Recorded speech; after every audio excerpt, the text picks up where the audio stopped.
Ընկերուհիս զանգահարեց, ասեց աչքդ լույս, ասեցի ինձ ինչ ա եղել, որ աչքա լուսանք եք տալիս։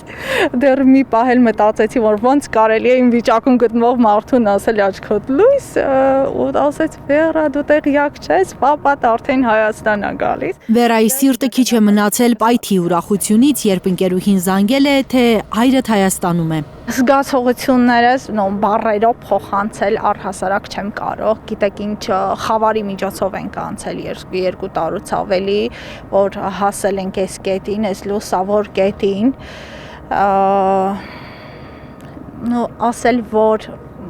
անչափ ուրախ եմ, երևի թե ոչինչ չասել։ Անչափ ուրախ լուրին հավատացել է, երբ Facebook-ի հայտնի ստատուսը հատուկ իր համար կարդացել են ընկերները։ Պաշտոնական որևէ աղբյուրից նախապես ոչինչ չեն հայտնել ընտանիքին։ Ընդհանրապես տեղեկություն չունեինք, շատ շոկային էր։ Հետո էլ ես արդեն միանգամից մտա նայեցի, հենց պարոն Փաշինյանի էջից, ես չէի իհարկե, ես ի վիճակի չէի,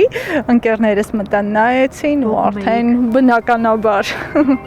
շոկային։ 70 տարեկան Վագիվ Խաչատրյանը 2 օր է Նոր Քմարաշ բժշկական կենտրոնի վերակենդանացման բաժանմունքում է։ Ծերացել է։ Երկար խոսակցություններ չենք ունեցել, շատ կարճ շփում ա եղել։ Դուստրը սպասում է, որ այսօր վաղը հորը հիվանդասենյակ կտեղափոխեն ու իրենք կկարողանան երկար շփվել։ Կարող ենք շփվել։ Վագիվ Խաչատրյանը դեռ մի քանի հետազոտություն պետք է անցնի սրտի վիրահատությունից առաջ։ Աորտայի փականի նեղացում կամ աորտալ ստենոզ։ Սա է նախկին գերու ախտորոշումը։ Այժմ բուժվում է, հետո էլ պետք է վիրահատեն։ Վերան հավատում է հայրը շուտով ոտքի կկանգնի ու էլ ոչինչ չի կարող կոտրել իրենց։ 2.5 տարի ադրբեջանական բանտում անցկացնելուց հետո նա անգամ հոգեբանի կարիք չունի։ Հոգեթերապիայի ոչ մի սեանս չի կարող փոխարինել ընտանեկան ջերմությանը, համոզված է Վագիֆի դուստրը։ Լավ է, ինքը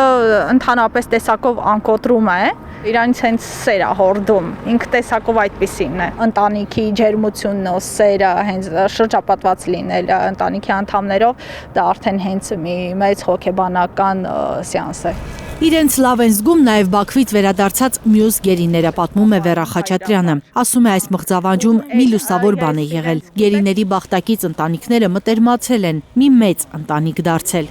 Վերայի եղբայրներն են դարձել Բաքվի բանտից ազատ արձակված Դավիթ Դավթյանն ու Գևորգ Սուջյանը։ Մենք 3 քույր ենք, եղբայր չունենք, 3 եղբայր ձեռք բերեցինք։ Կարծես թե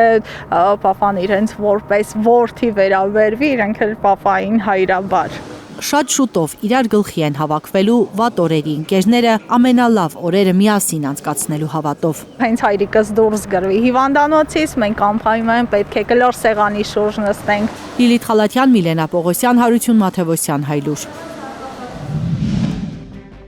Հայաստանում եւ աշխարհում տեղի ունեցող իրադարձությունների մասին առաջինն իմանալու համար բաժանորդագրվեք մեր ալիքին, սեղմեք զանգակը, որ բաց չթողնեք ամենահրատապը, ամենակարևորն ու հետաքրքիրը։